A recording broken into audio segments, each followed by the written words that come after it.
Hello, and welcome back to Authentically Shawna. I'm your host, Dr. Shawna Burke. Today, I am joined by Dr. Malla, who is a licensed clinical psychologist and sex therapist. Welcome to the show. Yay! Thank you so much for having me. Before we get started, tell us who you work with and a little bit more about your practice. Sure. I typically work with both minority and queer clients. So those are some of my specialties. A further specialty within that, I would say, is working with non-traditional couples, which is a little bit of an umbrella category. And that includes people in interracial relationships, arranged marriages, or folks that are ethically non-monogamous or consider themselves poly. Also kinky and queer folks. Sometimes, of course, little mixes of all of the above. And how did you decide that that was the population that you wanted to work with? I think it decided for me.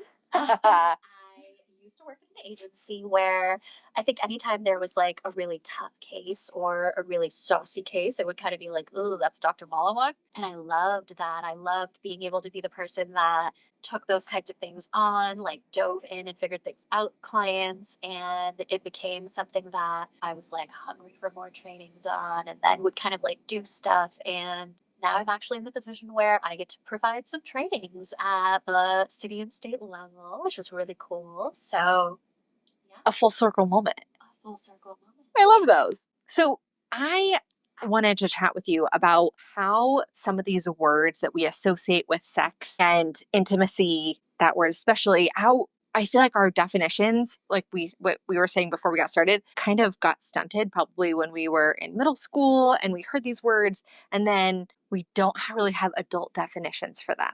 So this is your adult definition 101. Okay. We're in. Okay.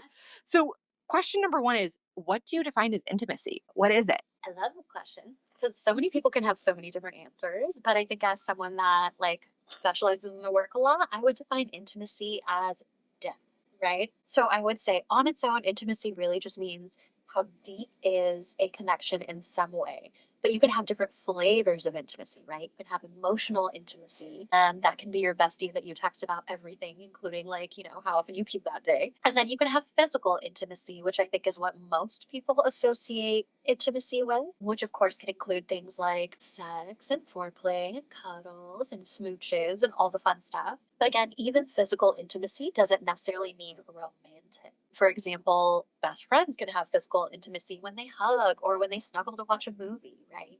So I would say it's a lot broader than people currently think it is. It's a lot broader than the giggle worthy middle school definition. Agreed. And I think, like, I would define intimacy as, like you're saying, depth. Like, this is an intimate conversation that we're having. There's just the two of us. We're sitting here and we're going deep. We're not talking about the weather, even though the rain is so beautiful.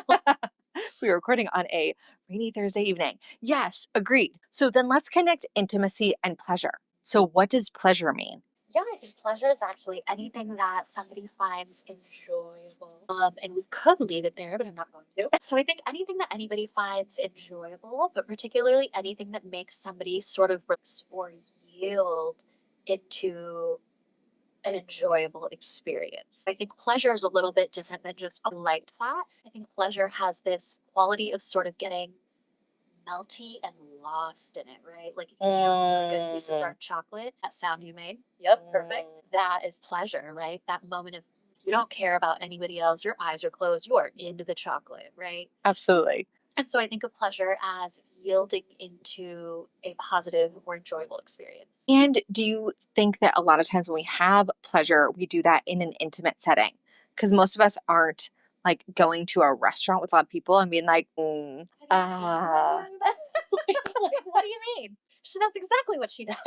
Yeah, I mean, I think that is actually hopefully one of the center points of our discussion, right? Is what are people's barriers to pleasure? Because I think that for some people, it's actually really easy to do that. It's really easy to make the sounds, go in the restaurant, and have a full bodied experience anywhere you are about anything. And then I think for some other people, pleasure seems like it should be restricted to private spaces or people that you know really well or behind closed doors. Even if you're enjoying something simple like the feeling of like a cozy snuggling sweater or how warm your hot cocoa mug is before you even take a sip, right?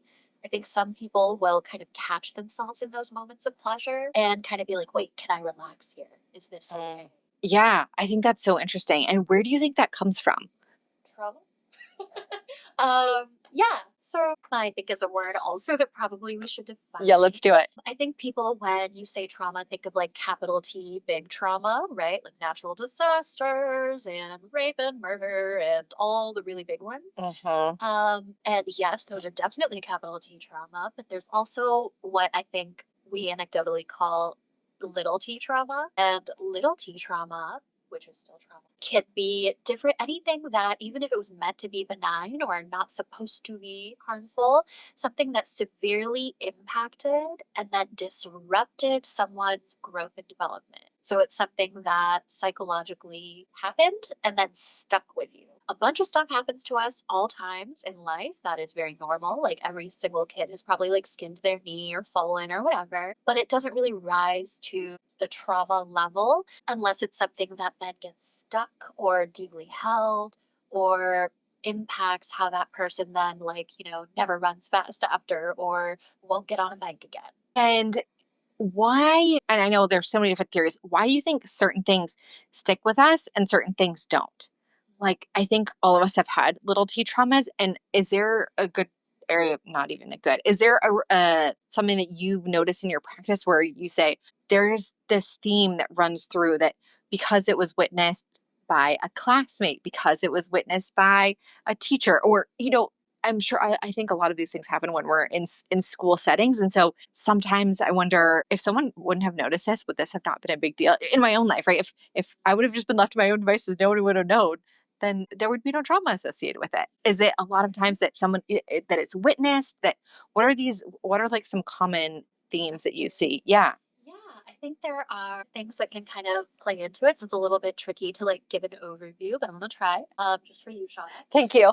Yeah, I think part of it is definitely people's reactions, right? That can go in either direction. So Mm. either something wasn't a big deal and you kind of fell on your butt and you would have just gotten up, but then your mom is like, and so her reaction makes you go, wait, was this a big deal? I guess my butt does sting a little bit, right? And so then that can kind of fan the flame or amplify, which is what I think you were talking about. Yep. But I would argue that the exact opposite is more often true, Mm. where something really big and really bad happened, or maybe it would have been just something mild and not so great, but having to go through it alone, the fact that other people didn't have a reaction, didn't care, didn't kind of intervene, then makes that traumatic for that person. Right. Yes. And I bet that has a lot to do with shame, right? It's that this thing happened, and then now you have a lot of shame because no one cared or no one acknowledged that this thing happened in your life. Yeah, and I think the shame is a little bit like of a loopy process, right? Because the shame isn't necessarily that XYZ happened to me. I think most people identify that, that happening to me wasn't the bad thing, but it's why me, right? Mm. It's the special kind of how come it's always me? How come these kinds of things happen to me? How come when these things happen to me, nobody notices, right? When Sally didn't get the last cookie last week, everyone made a big deal and they were like, oh, we have to share our cookies and who's going to like split theirs. And then when I didn't have a brownie this week, nobody said anything, right? And it's kind of that feeling of there's something unequal, there's something different. And then there's something, then the assumption is if it's not other people and everybody else is doing that or everybody's. And then let's connect that to like romantic relationships, and how do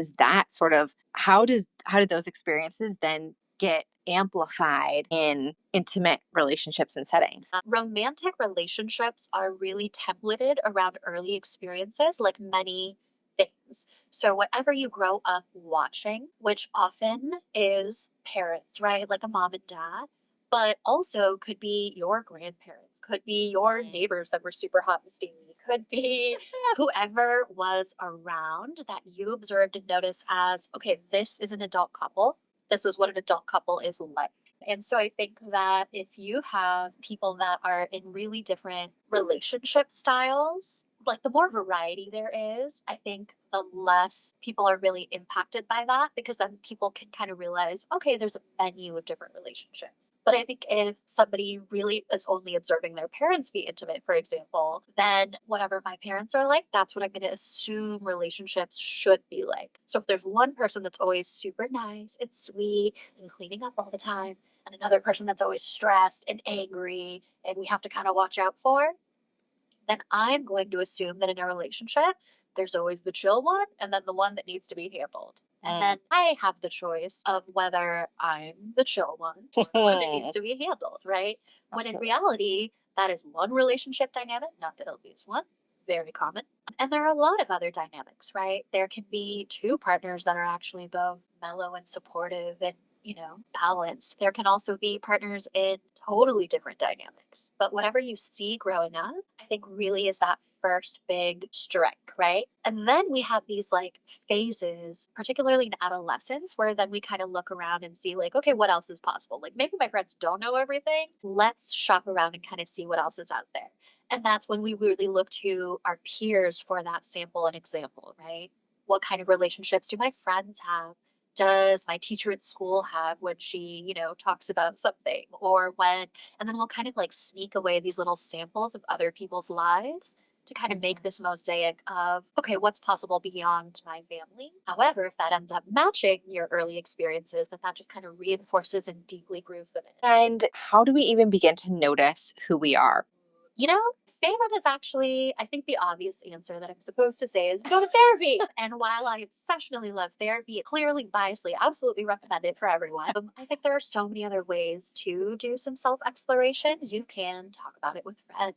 You can go into like a group, right? Like relationship groups and kind of talk to other people about what they're seeing and experiencing. You can journal, self reflection, right? I really like the idea of just doing like a side by side, like you split the page down the middle, and on the left, you write everything that your parents' relationship was.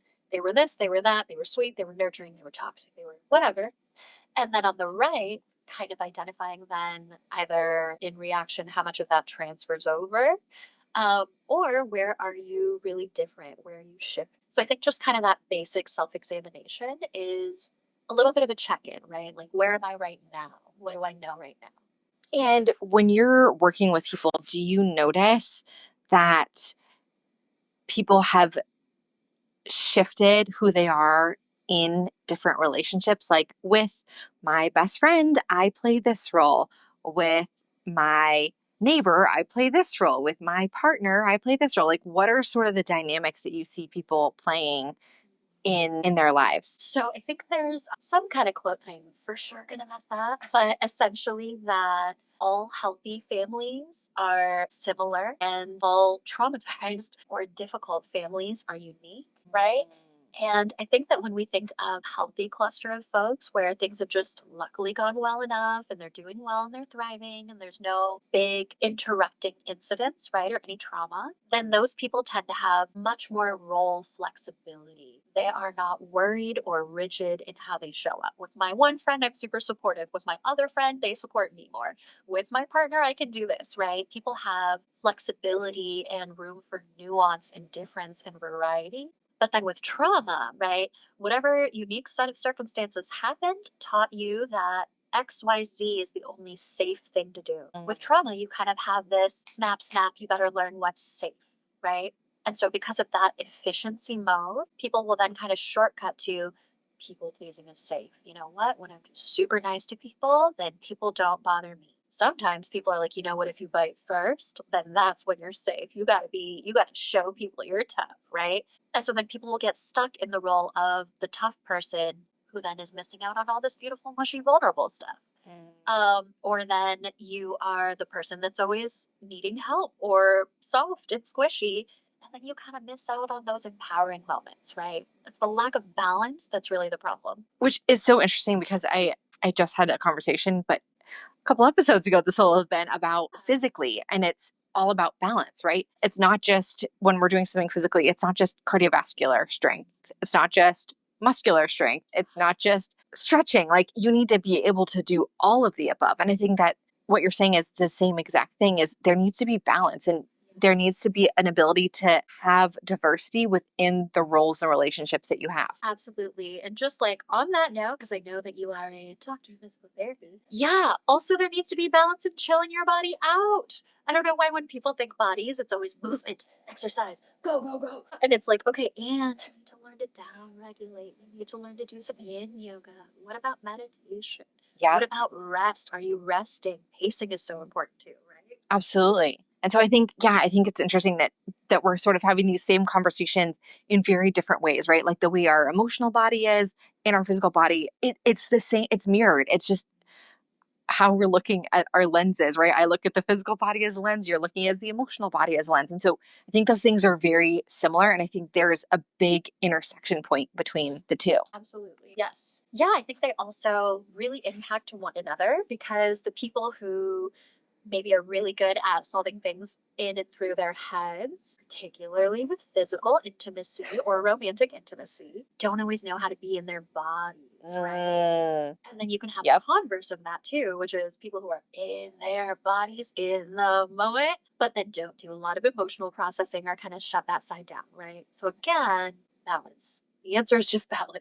Which is so tough because I think we get so comfortable in one portion. It's like, oh, this is my comfort zone. So I'm just going to keep repeating I'm this good over. at And I'm this. good at this. So I'm Yeah. just going to do this a lot of times because I already know that I'm good at it. And I'm not so good at this. So I'm just going to ignore it, pretend like that part doesn't exist. Because if I ignore it, then no one has to know. Which immediately makes me think of the jumping off point of what is good sex? Yes. Yeah. Snap. So I think that what people think good sex is really skewed by the rare gems of sex and sexuality that we get to see in Western society. Mm. I mean, a little facetious there because, I think that there are a lot of cultural differences when we think of how romance and sex and sexuality are portrayed. Oh, I want to hear about the differences. Okay. This is so fun. Okay, Tell, put a pin on tell, that. tell me the differences. But yes, in the West, which is often viewed as the liberals, right? Like the slutty West, right? And if you think of that,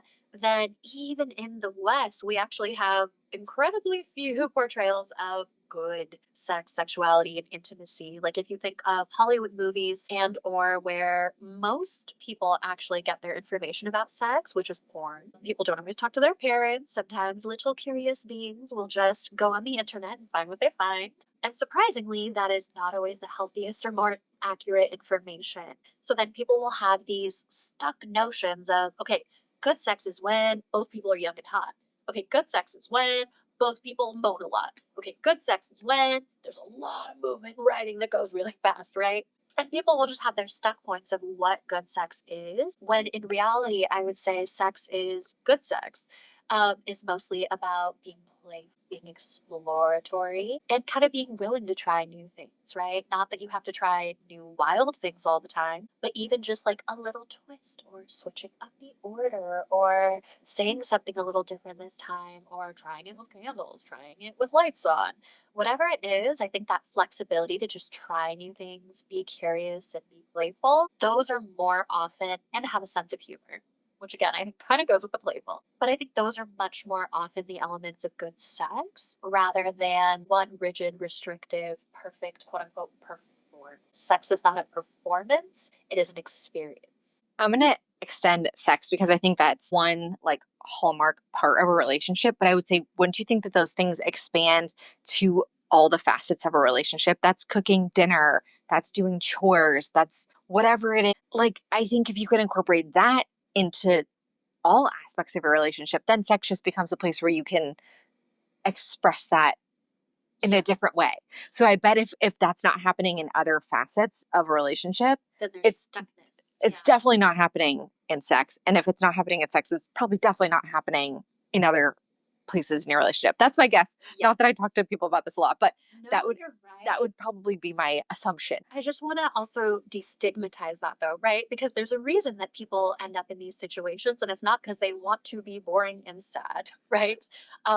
And so I think Totally. oftentimes it's that people are overwhelmed, whether it's 100%. politically, housework, work, like just day to day obligations, stress, fatigue, body, health things, whatever is going on, people then kind of need to find quick and efficient ways to get through the day. So if I have my favorite dinner recipe, then I am making my favorite dinner recipe, leave me alone, right?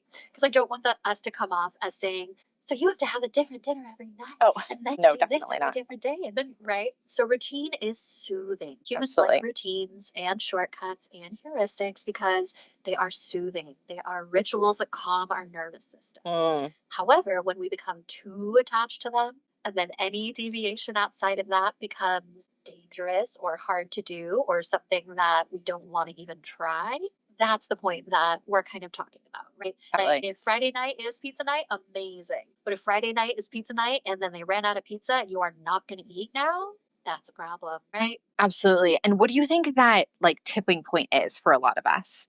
Is that inflexibility, that being like, I'm okay until I can't have this thing, and that tips my scale. What a delightful question that there's absolutely no answer.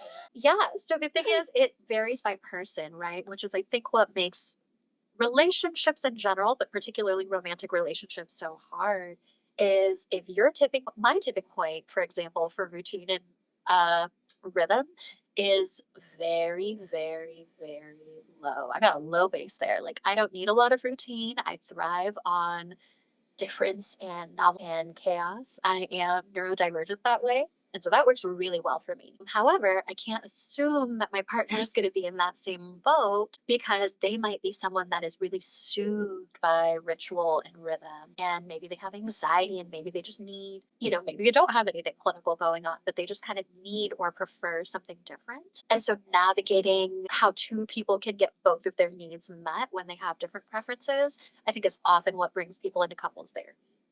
Absolutely. And I am curious to, we're going back, how relationships in our Western society are different and portrayed differently and different stressors because you work with people from multiple backgrounds. So, how do you see it played out differently amongst different groups? Oh man, how complicated can it get? Yeah, so I think there are some. I'm always very cautious about these questions because I feel like there are some general rules and kind of Absolutely. patterns, but then Absolutely. also there are always exceptions, right? Of course. So I think culturally in the West, we tend to be a little bit individualistic and value people kind of choosing their own partners, being in love, romance, and, kind of having your couple unit be its own unit. Whereas I think in more Eastern and or traditional cultures, like if you think of even like modern Latino or Latinx or other communities, and South Asian and not or I'm not mentioning mine. Right. But when we think of those, then a relationship actually never exists by itself. It is always in a context, right? So how much does the mother-in-law like you? Or how much do the friends like you? How well do you fit in to this community or this group or this system? Really matters because the family interaction is very central, right? And how does that play a role in intimacy? Yeah, I think in intimacy, the depth really means that you want to feel connected to your partner, right? So it's easier to be more physically intimate or even emotionally intimate. It's easier for me to tell you little secrets or silly little things if I feel like you're not going to judge me and we're on each other's team. So, whether that's in an individualistic frame or a collectivist frame, really the question is how much do I feel supported by you? How much do I feel like Mm, you back me, right? mm, yeah. Or do I mostly have to go outside for that? Or are we so different that I kind of feel like everyone else understands XYZ parts of me and you don't get this piece? Yeah. So when you look at different cultures, how do you tie that into what's going on with the individual? Huh. Can you ask a different way? Absolutely. So let's say we're working together and Mhm. I grew up in Western culture. How would that be different if you were working with someone who grew up in India, for example? Someone who grew up in a culture that was very much so more family oriented. And how do you help that person connect with a partner within that family group versus someone like me who I grew up in a family? I would say I grew up in a pretty close knit family, but definitely not the same level of familial. Exactly. So I think again, I want to flag that we're hyper simplifying here because Absolutely. full differences go infinitely beyond individual and collectivist, right? There's Oh, also like yes. cultural values that come into play a lot. Absolutely. But I would say that's the hallmark, right? Is how much does each individual in the couple uphold their cultural values? Mm, And then how much does that clash with the other person, right? Because again, no matter how weird we are, if we're weird together, it's totally chill. But if we're weird in different ways, then I think that's when the clash kind of occurs. mm, And I think in the West, it can sometimes be easier for people to bring up disconnection which can be healthy in moderation. Whereas I think in the East, people can really hyper focus on staying together at all costs and sometimes muting or dialing down the individual concerns to fit in, which can also be healthy in moderation. Right? And again, here we come back to the balance because the person in the West, boundaries are not the answer to everything. It's actually one of my pet peeves on Instagram is that there's so much boundary blog going around. Tell me about it. Talk about it more. Talk about it more. Yeah. Because I feel like I hear that word all the time. One of my biggest pet peeves, right? Because then people will think, okay, what's the solution to everything? Just set a boundary about it. Distance from the person. Go away. And sometimes that is absolutely what's necessary. I think a lot of people pleasing folks can learn to speak up for themselves, identify their needs, all that good stuff. But on the other hand, where are repair strategies and skills, right? Where is the commitment to want to make something work? Or where is the desire to figure out the other person's perspective and even entertain the idea of meeting in the middle? How often do we practice like apology skills? How much do we have a tolerance for things being different and not all the way okay, right? So basically, whichever cultural starting point you come from, that's one end or extreme. And then you kind of have to walk back towards the middle and learn the other thing that you didn't learn. I think that's true for everybody. And is there a idea or I know a lot of times in our Western world, we talk about like, I'm casually dating someone versus I am seriously dating someone versus I'm engaged versus I'm married. What do those conversations look like in figuring out these different ideas that we're talking about? Like, when is it a recommended time to start talking about, hey, I actually really prefer to have some structure in this category, but love to play and explore in this category. How do you see people approach that? Because I think I want to say Shawna looks at relationships very linearly. Like at this many months, this thing happens, and then at this many months, this thing happens. But it's so ambiguous as in terms of how do I figure out how I want to be with this person as time continues, and what does it look like to have these conversations in different time points and commitment levels? This is such a good question because I think it's one that the queer community talks about all the time because they don't have the same markers. Okay? And I think that that is so freeing in so many ways. I should include like fully kinky and queer folks, right? There's already something going on that's outside the norm. We've already had to break the box a little bit.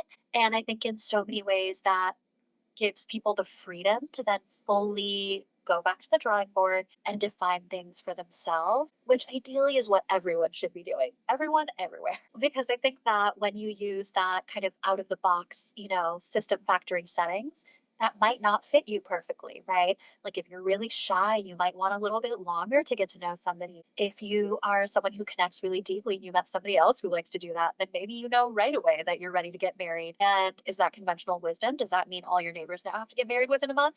No, right? And all those silly things of like the third date rule or don't call within 48 hours or all those silly things are rules that I think kind of that rigidity and restriction, right? It forces us into a box that might not fully honor ourselves or might not fully honor our partners. So I really love when realities are co-created. Hey, I'm kind of attaching, and so I'm pretty excited about when you're gonna like officially call me girlfriend or when I get to be whatever. What is that like for you? And really asking that question with curiosity rather than just the assumption that that person is going to meet you because you said what you wanted, right? So you could come back and say, I know that about you. I have seen you leave rings on your browsing shopping like the whole time, but I'm really cautious or I've been burned before or I actually really need and like to go slow here, right? And once you and I actually figure out what our preferences are, then we can figure out where do we put the slider? Where do we meet in the middle there? And if it's incompatible, that's actually great information too. Do you have a recommendation on how people have these conversations? Because I think these are really important conversations. I think so. I'm like calling myself out. It's so difficult to have these conversations because you're afraid of what the other person is going to say. Like, if I say this one thing, then that means they're probably not going to date me anymore because I'm really looking for this thing. And I'm afraid to ask because if what I think is true, then like this isn't going to continue. And what are sort of those ideas or approaches that people can have when approaching these topics? I would say all information is good information. So basically being brave enough to take that leap can give you really useful information. You either get the information that, shout out to Brene Brown, your vulnerability and your courage was worth it. And that person met you. And actually, now you feel so warm and fuzzy. And you were so worried about the thing, and they were so nice about the thing. And now you guys are like so good, right? And then it becomes this bonding experience. Of course, it can go the other way where you were really nervous and maybe that you were afraid that they would reject you or say no or be done with you after that. And they are, they're over it. Yeah, that was their deal breaker and you hit it. That's actually good information too, right? Because withholding something like that really only buries this kind of sinister thing mold that's gonna like come take over the whole relationship later, right? We don't really get to snooze issues. They come back to haunt us later. And so I would argue if you are trying to hold on to something because you think that your person might last longer with you that way, and then how betrayed are they going to feel that they then built all this intimacy with you? And then this big thing that they, you both knew would be an issue is lurking right behind them. So I think transparency is just the way to go. It's really hard, but steps to DIY it, right? If you're not going to come on knocking down my door or, head to a couples therapy or mediation or something, I think just being able to schedule a time for the conversation and let the person know that it's a little bit more of a serious conversation. Hey, something's really on my mind, or I just want to take some time to go through something with you. When is a good time? That way, you know that the reaction you're getting is somewhat real rather than that person being frazzled or busy or running out the door and then that feeling dismissive. Um, Also, if you're particularly nervous, I highly recommend having a debrief or an aftercare plan, right? So you're going to have this conversation and then you're going to call your mom, your friend, your whoever, right? Then you're going to go to the coffee shop to your favorite barista and then you're going to spill all the tea to them, right?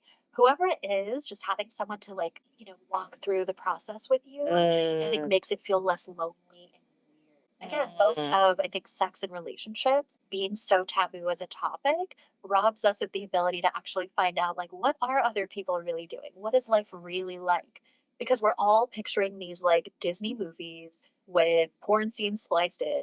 And most people's relationships are not like that. Most people's relationships are not fairy tales with gasping moans all over the place. And some people's are, and that is so great. But for the rest of us, right, I think it's actually really worth kind of figuring out what does your fairy tale look like? Right? For example, women are supposed to love flowers. And I think I've always been a super stressful person to date because I don't really like flowers. I like them when they're live. I like looking at them in gardens. I think they're gorgeous. But genuinely, I get stressed out and feel guilty when someone gives me flowers because I'm worried about keeping them alive. And then I don't know what to do with them. And then I just feel like my mom would have taken care of them better, right? And so then for me, it's so much better if someone just takes that patience to find out, like, okay, what do you like getting? Right? Asking simple questions, slowing down. Which I think is a really brilliant segue into talking about this workshop that you led and asking for what you want. And so, what was the name of the workshop that I attended? I'm a big fan of alliteration. I love it. So the workshop's name was From Discomfort to Delight. And it was an inclusive women and femmes workshop on how to remove barriers to pleasure. And one of the things that I think is really paramount in the experiences that we had in this workshop was talking about what we want. And I think so many of us are so uncomfortable saying what we want. Just even so, I don't want to give away the workshop because I hope you do it again. I hope more people get to attend because I thought it was such a brilliant way to point this out in a way that had nothing to do with a sexual experience. It was a very benign. Okay, it was very. We'll say it was a very benign experience, but I think it means. I'll ruin the surprise. Okay, ruin the surprise. Ruin it. Ruin it. Listeners. Yeah. So this was essentially. I think the context is important. This was essentially a free workshop that I had actually never done before, and came out of the fact that I am so annoyed at the orgasm gap. I've been hearing about it since I started grad school and even before then, and it is getting worse and or staying the same. And so I just really wanted to dive into what are the most common barriers that women and femmes tend to have in these spaces. And because there's a lot of trauma for that side of the population, how do we get to approach these topics in a way that isn't going to spook anyone? So we essentially did hand massages on each other and practice different intimacy skills. So just hand massages, clothes on, super chill. But in that, there was this exercise of, how does it feel to give pleasure? How does it feel to receive pleasure? And then how does it feel to give feedback if you're forced to give feedback? And then how did it feel to receive that feedback, right? Yeah, you can go ahead and describe what that was like for you. Yeah. So for me, we had chatted about this kind of before. For me, touching a stranger is a daily occurrence for my job. So touching someone's hand and giving a hand massage really for me is not difficult because it's what I've been trained professionally to do. But for everyone else, and so we did 3 different rounds. All of the people who were my partners, they were so nervous because they're like, I don't know how to touch well. They were so nervous about the touching part that you could see that that was really inhibitory to them being able to be in their own bodies and accept pleasure because it was like, well, I want to be a good partner. And I think so many people were so wrapped up in, I don't feel good at this. So I can't be a good partner in this, which was really interesting as completely, I think there was that aspect going on. And then I think another really big like aha moment for me was recognizing how often we don't even know what there is, so we can't ask for it. Yes. So I know tissue really well. So like I'm getting into these like deep tissue pockets that I know people have where they're storing a lot of hand tension, right? I just know that because I touch hands, I look at hands, like I see tension. That's an innate skill that I now have. And people were like, "Oh my gosh, that feels like no one has ever like touched my hand there. Like I didn't even know it was possible to have my hand feel this way because I've never experienced this before. I've never experienced that release in the web space in my hands. Wow. Yes. I wouldn't have even known to ask for that because I didn't know it existed." But yes, when women and femmes are involved, there's almost this role of being the manager, the caretaker, the nurturing one, or the soft one, or the all the things, right? And there's all these assumptions put on to receptive partners, feminine partners, whatever, that then when it is their turn to receive pleasure, they're kind of just grateful that anyone's trying, and then they feel like they just have to shut up about it. And so then you get into that narrow, limited options of, well, whatever's been done to me, that's the menu, right? Rather than, okay, I saw this, I really want to try it. Is that okay? Or, going back to that one little module in the workshop that we were discussing, are you comfortable giving feedback? Most of the women know that's so awkward. It felt weird. They were doing such a good job. I didn't want to interrupt it. Well, okay, fine. Next question. What did it feel like to get feedback? Oh my God, I loved it. I wish my partner would do it more. It was so nice to actually know that I was doing something well or that I should be doing something differently, right? And just that flip and experience, that perspective taking, I think is so vital. And I'll say, I feel like I'm the opposite in that. I feel like we had chatted about this too. I've been touched by so many people, not in a sexual way, as someone who's like seen a lot of practitioners, doctor of physical therapy. Yeah, yeah. We're saying this in this context. Yeah, yeah. We're throwing the context back in. Having had been a patient and been touched by a lot of different practitioners and having done a lot of modalities, I can tell what touch is going to help. Like it's this innate sense that I have of like, yes, that's it. Keep going. Like you're on the right track. Like I feel like I am very verbal because that's how I know as a practitioner, I appreciate when someone says to me, yes, you like that is it. Like you found it. Keep going in that direction. So and I wonder if you did not this professional experience, how else you might have gotten these very transferable skills, right? And I think that's kind of the thing. Totally. Is we can learn this in so many different ways, but Absolutely. friends who are cuddlier in their friend groups kind of tend to do a little bit better with this. People who are a little bit warm and intimate in their culture tend to do a little bit better with this. But there are still those barriers of, is my partner comfortable doing what I want them to do? And even if are they spending too much time doing the thing? And even if they're okay with that, then how long can I sit in my body, yielding, relaxing, releasing into receiving and getting pleasure? Right? I think Absolutely. That's an uncomfortable space for a lot of people where they're really good at, engaging in something almost as a performance. Right. Like, I'm going to get through it. I know that this looks good. I know that these sounds are fun, right? Okay, hand massage, got it. I do this, this, this. Okay, those are all your fingers. I did it, right? And there's almost this like finish line mentality to it. I made the 2 minute mark, right? Because we were doing it on a timer. I made the 2 minute mark. I touched this person's hand for 2 minutes. Yeah. Exactly, right? There's this relief of right. like, okay, the bell's gonna go off. and we can fill in the dots on what that means Yeah. socially. But yes, exactly. Versus the actual experience of, and what you're describing, luckily, is a very embodied experience. You are sitting in your body, you are actually noticing your sensations and being and regulated enough to perceive those cues and then translate them into like, is this going well for me? And if not, okay, what do I ask for instead? That Right. takes a lot to be that regulated and embodied, right? It requires this like nervous system relaxation that not everyone has in general. Some people are just live wires all the time because of different things that have happened to them. Looking at you, the overfunctioners, like people pleasers. What doctorate degrees? Yes, the jugglers, the like, oh, I can handle anything people for sure. But I think also, even for people that are regularly pretty chill, suddenly sex or intimacy, physical intimacy happens. And then that feels like a different unknown space simply because it is rare, simply because we don't talk about it that much, or maybe because something went wrong in the past, or, someone we were with didn't like that one thing. Yeah. So going back to not liking something, so something else that we had chatted about in this workshop was how does it feel to receive feedback? And the thing is, you have to ask someone for feedback. And to me, that is so exhausting. Like if I have to constantly ask you for feedback, I'm already over it. Like if you can't just like outright tell me, I'm like the effort that I have to give to ask you beyond. That was something that was really poignant for me in that conversation was like if you can't just tell me what it is you want, I'm like I'm out. Like That that is was excellent knowledge. so Excellent excellent. knowledge. So excellent. I didn't realize like how much that was there for me. It was like if I have to drag this out of you, I'm out. Yeah. Yeah, like Well, and that's the beauty of experiential workshops. I think from a textbook is nobody has a wrong answer. absolutely. It's actually just what are you learning about yourself? And then can you communicate that to a future partner, right? So it's not necessarily bad if someone really needs to be asked or wants to be kind of prodded a little bit before they start gushing deets. But if you know that that is a low tolerance thing for you, Shauna, then right off the bat, right, you can tell a partner, by the way, I don't love asking for feedback or digging, but I'm always open. Having that sort of disclaimer or that little bridging the gap, right?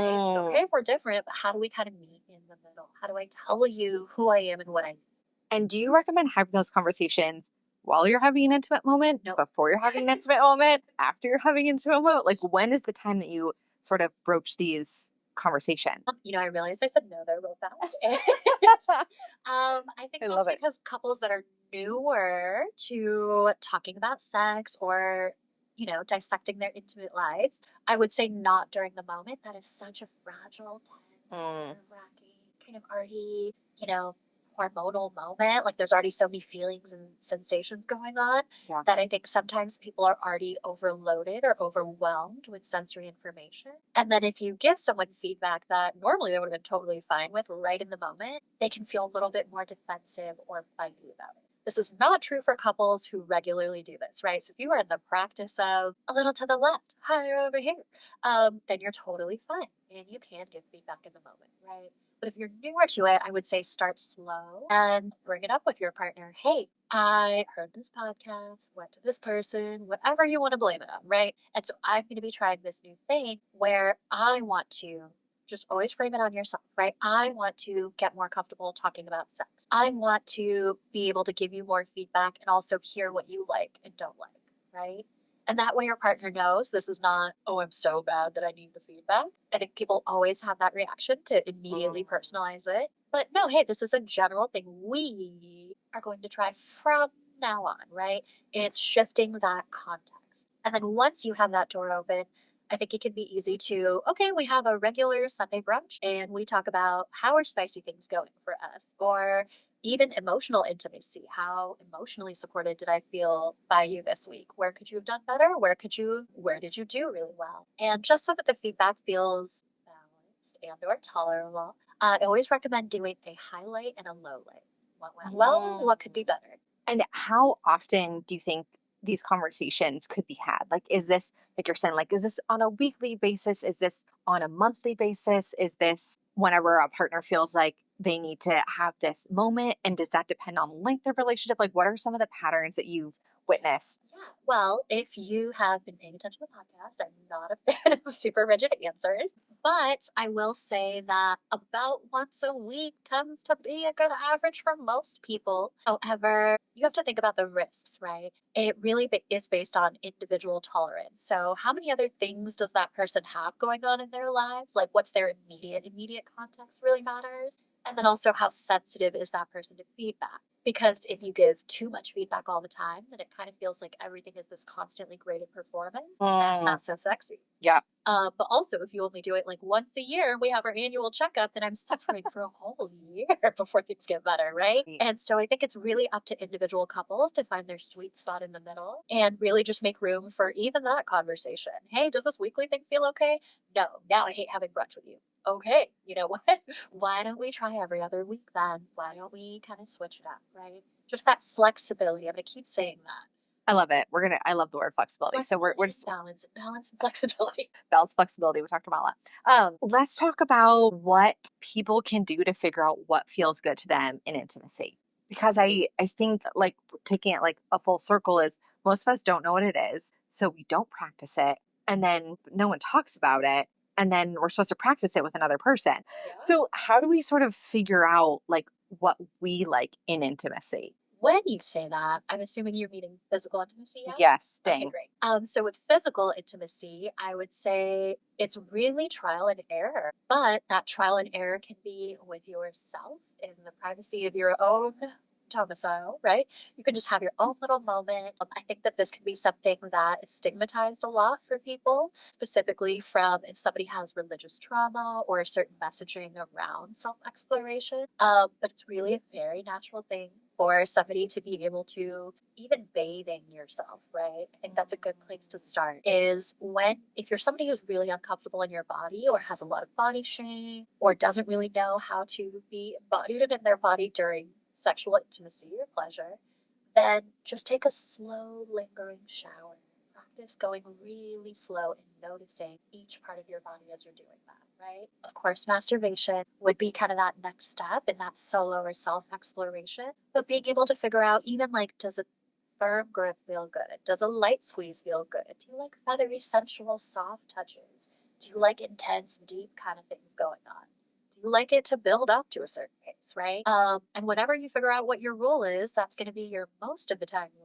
And then there's going to be days where it's totally different, right? So I think part of it is self exploration. I think the other component in that is partnered exploration. So again, being able to maybe not have every time be like cool, fun, perfect sex time, but you could even have like a little practice round, right? You could say like, okay, this was just for practice, and let's try this out. Oh, that's awkward. We don't love that. Let's try this other thing out. That kind of worked. Maybe we'll do that next time. And that takes the pressure off of every physical encounter being something that is pleasurable and done well and done right into, yes, some of these are for practice. Some of these are experiments we're going to do to kind of figure things out for next time. I love that. And I'm going to take it to another topic that we had mentioned in your workshop, which was how many of us even know what our intimate parts look like? How many of us take the time to look and explore those? And then I think I would take that one step further, having trained as a pelvic floor physical therapist, because I think so many people don't even know what their pelvic tissues feel like. And so I think it becomes difficult to tell a partner what's going on when most of us don't have a good like concept mentally of what's going on in our pelvic bowl and pelvic region.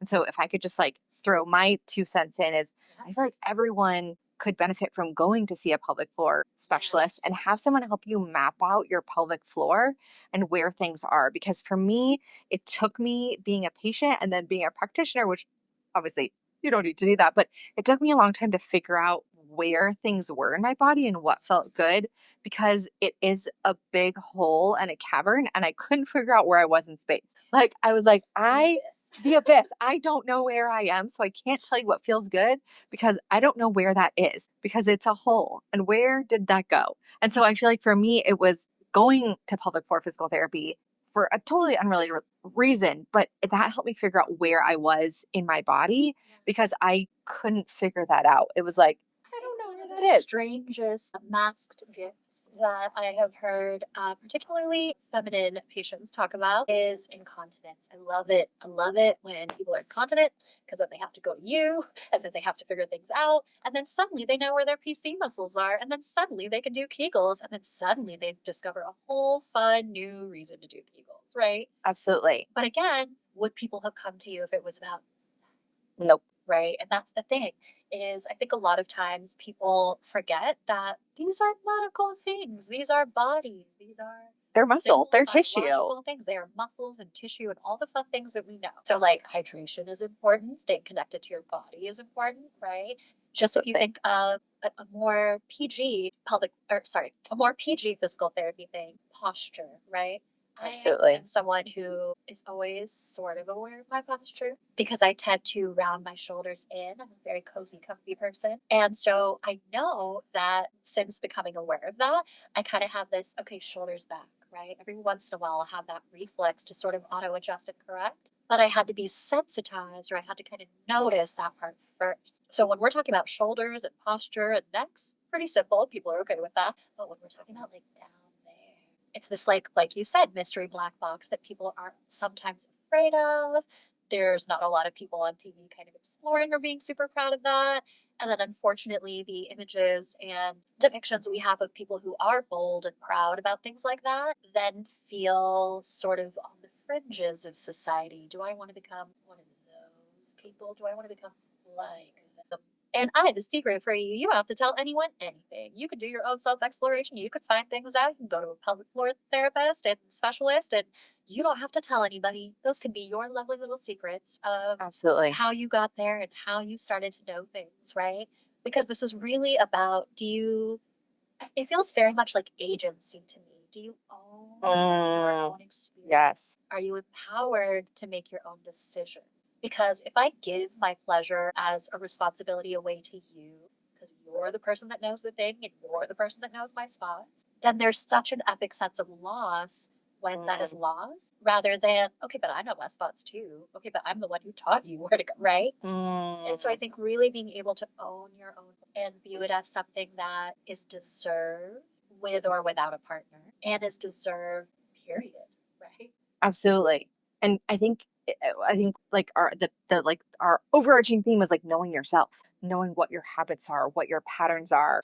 And again, there's no right or wrong, No. but know thyself and then tell your partner about it. Right, right. And that way you have good intel to be like, hey, I figured this thing out. Yes. And I guarantee you, there will be nothing but excitement that you shared a secret or a tool or a technique, right? Absolutely. I also want to mention the role of trauma, capital T, here, Please. because I think that when we talk about that arrested development, something that goes wrong and then kind of interrupts the normal healthy process, the most common way, and I'm not going to get into too much detail here, but the most common way that people will deal with a traumatic experience, regardless of gender, is dissociation, a literal disconnect, Mm, right? This bad thing is happening to me right now in my body. I'm going to go somewhere else. And so people will zone out, check out, start thinking about something else. And then there becomes that separation from the experience of the body and then the thoughts of the mind, right? mm, So for people with that capital T trauma, I think there's a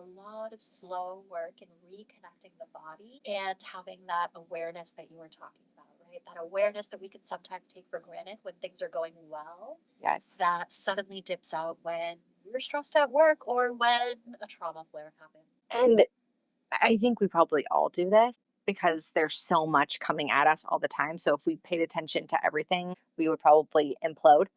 Yes, And there's a so healthy amount of dissociation yeah, for yeah, for sure. sure. And so I wonder, Awesome. Yeah. yeah, yeah. So I wonder what role that is in um a romantic relationship because I think sometimes we hyper fixate on one thing and I wonder what that looks like to let that go Yeah. and to just say, okay, I'm not gonna let go in order to like discover what's there. Yes, totally, right? Like I'm going to release the agenda, I think is a big way of kind of thinking through that, right? Yes. There's maybe a thing that you were both going to try, and then this actually other thing is happening, but it feels pretty good. Great, we'll roll with it, right? And I think really getting people to relax into the experience. Again, when I define pleasure at the top of the podcast, we were talking about yielding into an enjoyable experience because there's a really broad spectrum of being hyper vigilant, right? Some people are so tight in their bodies, their pelvic floor is like locked in, and then there's this like tensing of the muscles. Okay, probably not going to come then. That's not so good. Right. Okay, but then being so loosey goosey out of it that you're like totally disconnected, maybe a little too drunk or a little too high or a little too something. Right. And then the sensations are not reading through, right?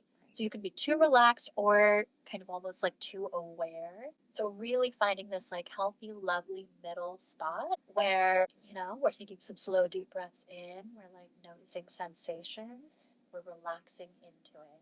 And I think getting the cluttered thoughts away. Men have so many concerns too, PS. I just want to say shout out to them. They are also kind of going through lots here. But because our focus has kind of been on women and femmes, I think with women and femmes, there's a lot of body shame. How's my body supposed to look? There's supposed to be this ideal standard. And if I'm doing XYZ position, but that girl looks like that doing that, then am I even allowed to do it? Yes, yes, you are. Nobody's paying attention. People are just happy to be doing it, right? So body shame, I think, can be a huge thing. Or worrying about smells, or worrying about how someone looks, or worrying about if they're doing it right, if they're even receiving pleasure correctly, right? I've had so many clients tell me, like, what if I take too long? What if it's weird? I don't know. Does your partner seem okay with it? Then trust them, right? Trust that your partner's okay. And this is another one of those like post saucy time conversations that you can be like, hey, it felt kind of awkward that you were doing XYZ thing for so long, or I felt really self conscious that, I might have smelled this might be going on. Is that true? Right? And asking that question, which again, vulnerable risk, can yield really good information. It's either, no, of course not. What are you talking about? Okay, great. Relief. Good for you. Or, yeah, can we practice showering right before? Yep. Easy solution. Totally good. Right? Absolutely. And like wrap all of these things that we've put together and let's talk about Bold and ambitious. Okay. I love it. Let's talk about we talked about pleasure and intimacy and orgasms. What are and I know you had listed this in the workshop. What are some good ways for people to learn more? Because I think we go to school and we learn so many things, and being intimate and feeling is not included in those things that we learn. And so, what are ways as adults that we can learn these things without having to turn to porn? Not that there's anything wrong with that, but like I don't think that's like teaching us vocabulary. So like Yeah. where do we go to learn more about this as well as coming to see you, right? Like there's always coming to see you, and then what are other resources that people can use and tap into? So many. I'm a big why I did the workshop is I don't actually think everyone has to come see me. If you're in the state of California and you want to come hang out, then like by all means we do. However, yeah, I think there's a lot that people can do on their own. But whether that is, I think the easiest, softest start is start talking about it with maybe like one close friend or one person that you think might be open to it. Right? Even sharing your experiences and normalizing them might make you feel so much more free, so much more relaxed, so much less weird about what's going on, right? It's only weird if you think you're the only one doing it. You're the only one that, like, right? You just don't know that anyone else is also nervous in that moment or also kind of whatever. So I think just talking about it and destigmatizing it in that way. I think also demystifying it by actually getting cold and hard facts, right? Yes. Whether that's a book like Come As You Are, or whether that is a podcast or like a good sex podcast. I also really, my highest recommendation at all times, I do not work for them, not sponsored, is OMG Yes. And that is a large compendium of different techniques and strategies and videos and PG cartoons and experiences written by people, all kinds of knowledge that's just kind of collected and hoarded because female sexuality has been so repressed societally for so long and is simply more complex than is male sexuality. So I think we do need some of that actual textbooky video kind of information. But if you're not quite ready for that leap, right, then we can also just good old fashioned like Instagram, social media, whatever. Follow content creators, follow even ethical porn can be a great place, right? I know Bellesa, Bellesa, also not sponsored, is another one that has female content creators that are also very ethical about the way that they shoot and more focused on realistic sex and pleasure. Right? So there are so many places to learn, whether it's self exploration, talking to people, just absorbing media, right? Or actually taking a more structured approach and maybe going to see a sex therapist or something like that. So I don't really think it's important where you start, just that you do. Thank you so much. I want to plug anything and any ways that people can connect with you, work with you. What does that look like? Yes. So my website is perpetually under construction, but I will leave some links for you to leave down below so that people can find me. And on Instagram, I am at Dr. Malla Psych, which is just DrMallaPsych. So sorry if that was too fast. You have to rewind. Nope, I'll put it in the show notes. Leave all the things. Leave all the things in the show notes. But yes, feel free to connect with me via Instagram, email me, whatever. I love actually getting random questions, particularly sex questions, because I feel like that's one of my big purposes in life. It feels really, really good to kind of undo some of the historical hiding that we've done around female sexuality. And then of course, if you'd like to work with me, then as long as you're in the state of California, feel free to reach out and I'd be happy to work with you professionally too. Is there anything that we haven't included that you're like, I have this niggling little thing that we didn't talk about? Oh God, last words. I'm never gonna Famous last words. so I will find some. Yes. Okay. So yes, basically I will say that if you were listening to this and you were all a little bit nervous and was like, okay, maybe some of that relates to me, I would say don't be scared and start small. You don't have to go full tilt into the journey. You don't have to then, transform from vanilla to kinky, but it's just however much you want to engage in the journey. I would really recommend that all people of all genders spend just a little bit more time seeking pleasure and practicing having their body yield, relax, and even just being connected to the body, whether that is through something like yin yoga or meditation or just kind of playing with yourself and your thoughts, right? Making time to slow down, just finding ways to practice yielding, practice pleasure a little bit more, especially on this time. The world has been a little stressful lately. And it's a really good stress reliever? Pleasure. Pleasure in all its forms. So, my last word will just be that wherever you are, I would encourage people to start and just go down the rabbit hole a little bit because it is a beautiful place and you will absolutely be rewarded. Thank you so much for joining me. You've been listening to Authentically Shauna with Dr. Shauna Burke. The information contained in this podcast is provided for information purposes only and is not intended for the purpose of diagnosing, treating, or preventing any disease. Before using any products or techniques referenced in this podcast, consult your healthcare provider. Opinions of guests are their own, and this product does not endorse or accept responsibility for statements made. Thank you so much for joining us, and we'll see you next week.